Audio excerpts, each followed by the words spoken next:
Measure of center and variation. All right, your state standards are listed and your success criteria.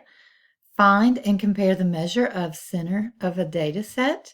Find measures of variation of a data set and describe effects of data transformations.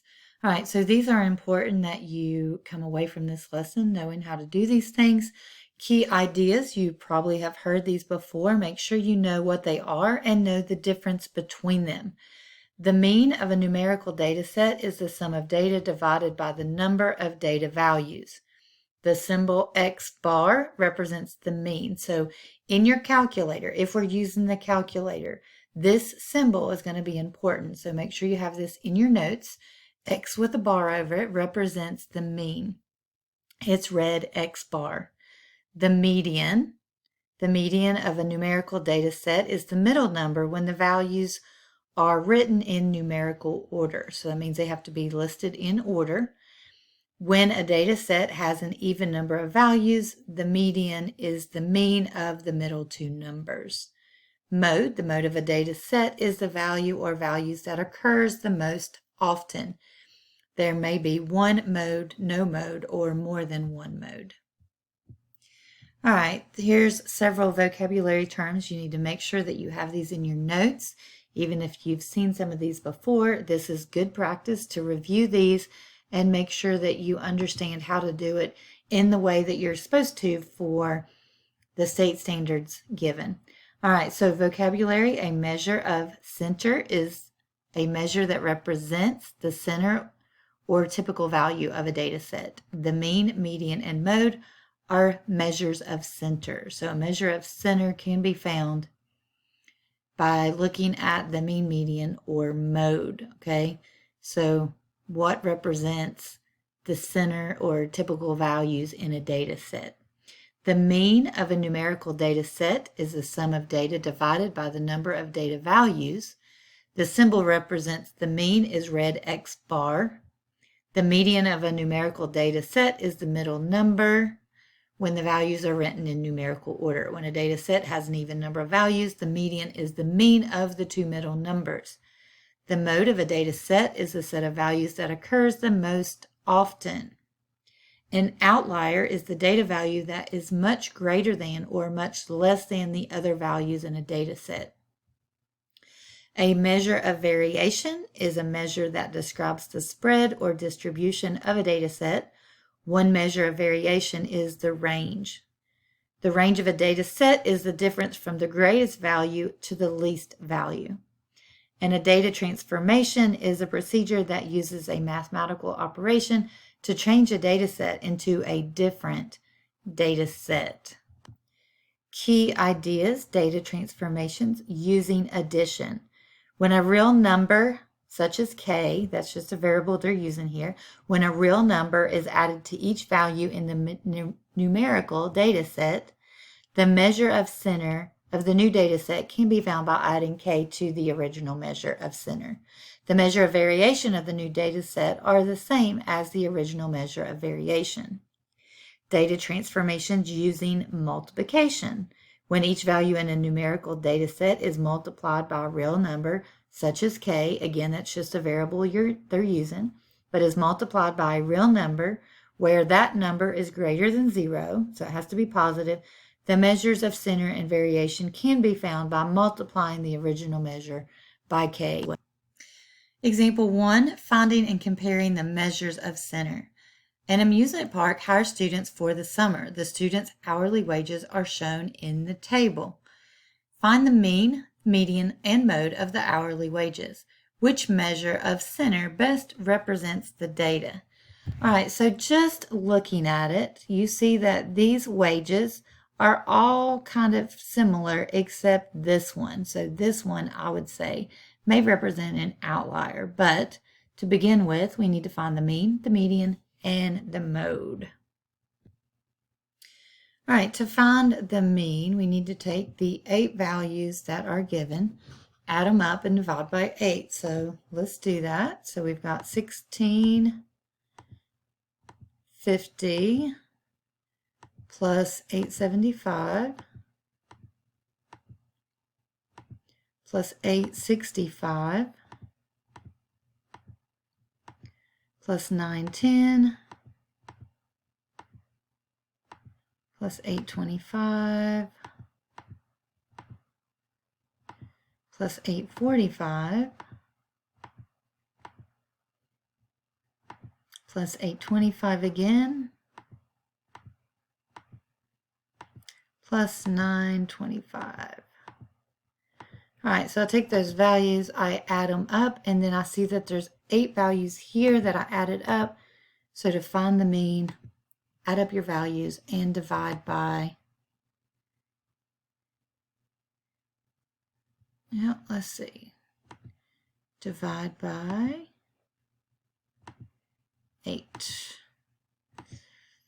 All right, 9.65. So the mean, remember the mean is x with a bar over it. That's a symbol for mean. That's the symbol you'll see in your calculator, and you'll see me use it sometimes just so that you get familiar with that. So your mean is 9.65. Then we have to find the median. All right, the median is the middle number when they're in order. So if we put these in order, let's see, we've got 8.25, 8.25.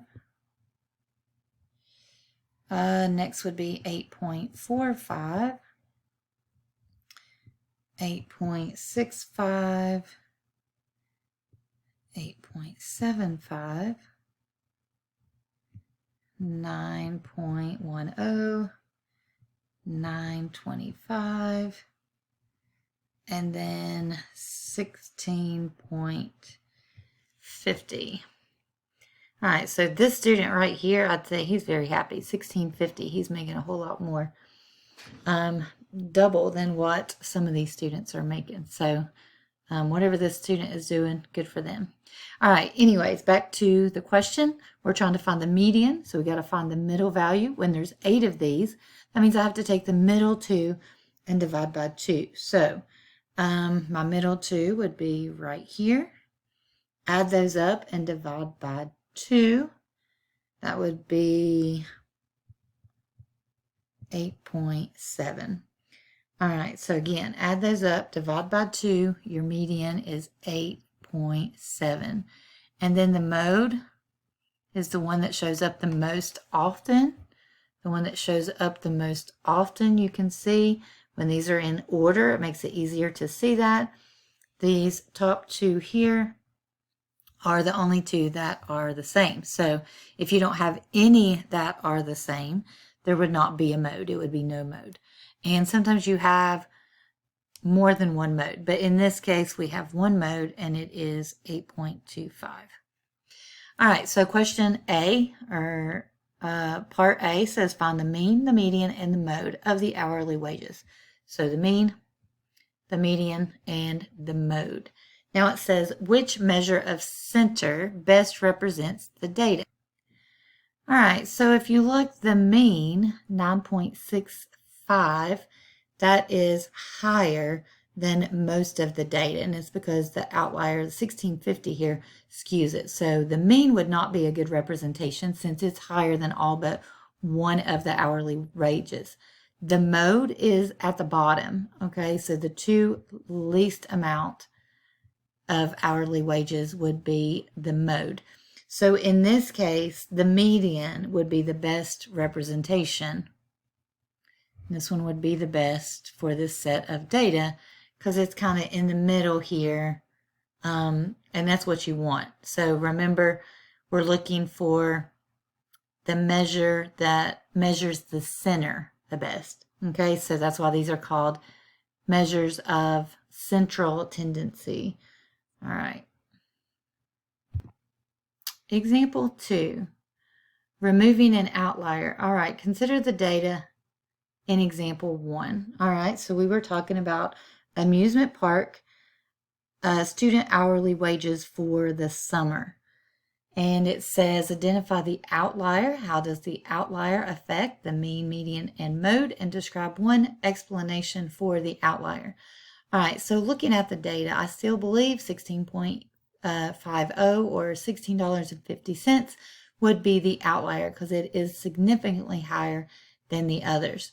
So if you want to describe one possible reason, maybe this student has a specific job that's more important at the amusement park. Maybe they're the shift manager, or maybe they do something more technical with like the website or something. I'm not sure. But anyways, this student makes significantly more. So that would be the outlier, and that would be one possible explanation. You may have another explanation of why this one student makes more. Maybe their parents own the amusement park, and because their parents own the amusement park, maybe they make more money. So I don't know. We're just speculating. But anyways, it's clear to see that that is the outlier. So let's look and see what is the mean, median, and mode if you remove the outlier.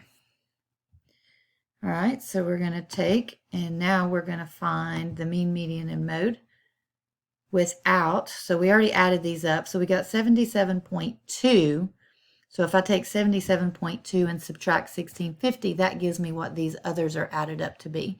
So let's do 77. Thankfully, we're just looking at the previous example. So let's subtract 1650. And that's going to give us the other 7 wages. So the other 7 wages is 1670. So let's divide that by 7 now instead of 8. And now that would be $8.67. So now $8.67 is what we found as the mean. The median, if we look back here, the median is the middle 2 numbers. If we take off this number here, then it kind of drops. The middle value is now 8.65. So we can use 8.65 as the median. And then the mode has not changed. So it is still 825.